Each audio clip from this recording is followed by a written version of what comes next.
Hey, welcome to Draw Tip Tuesday. My name is Koosje Koenen and I love drawing. And on this channel, I hope to inspire you for your drawing practice to help you get going and help you keep going. A few weeks ago in May, I was in Santa Fe. I taught a workshop there. We had a very packed schedule, but I did manage to film a little bit of footage on the very last day before I was leaving to go back home.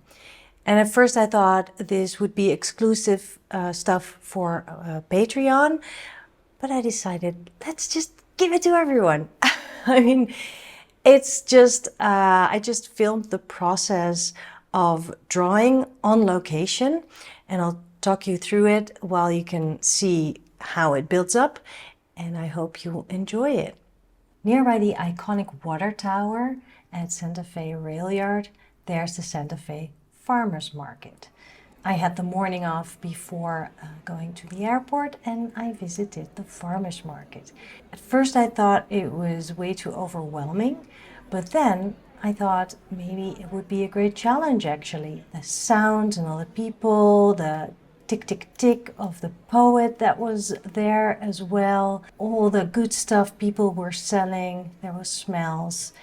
It just felt great. So I sat down and grabbed my sketchbook and my Pentel pocket brush pen.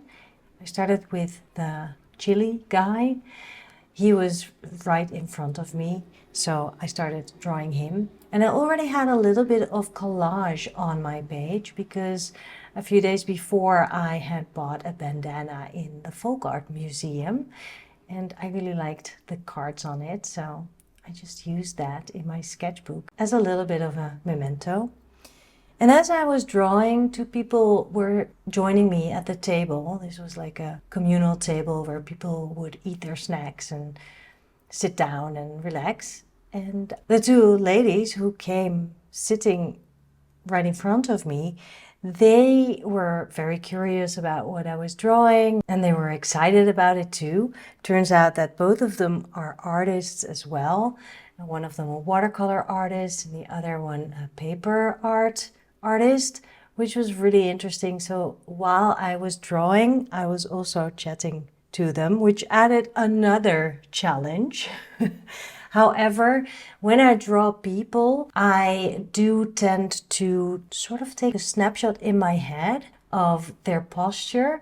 And then when they are already left, they're walking by and they're left, I try to finish the shape from the snapshot in my mind, but that doesn't always work. So what I do then is just look at the next person who is walking in the same direction, and then I use their legs as a reference for my person on the page.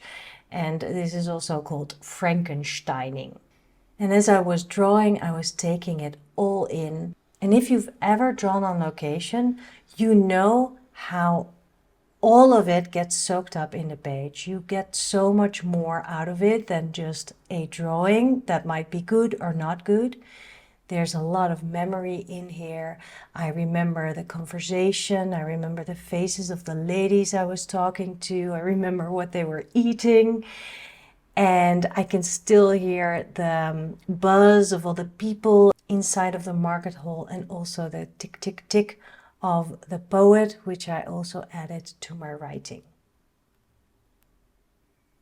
And after this drawing, I was ready to go home.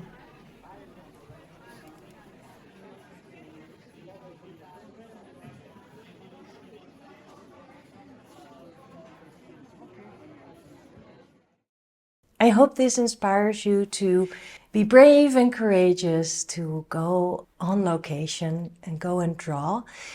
And maybe you will even strike up a conversation with someone or inspire someone else to do the same, sketching your surroundings. If you want more inspiration, tips, advice, ideas, come on over to my Patreon page. We have a fantastic community over there with very supportive artists just like you, and you'll get more content than only the weekly videos here on YouTube. assignments, ideas, and much more. So I will put the link below this video. You could also join me on my monthly mini workshops that are on Zoom, and that would be awesome because I'd love to draw together with you. I will see you next week. Bye!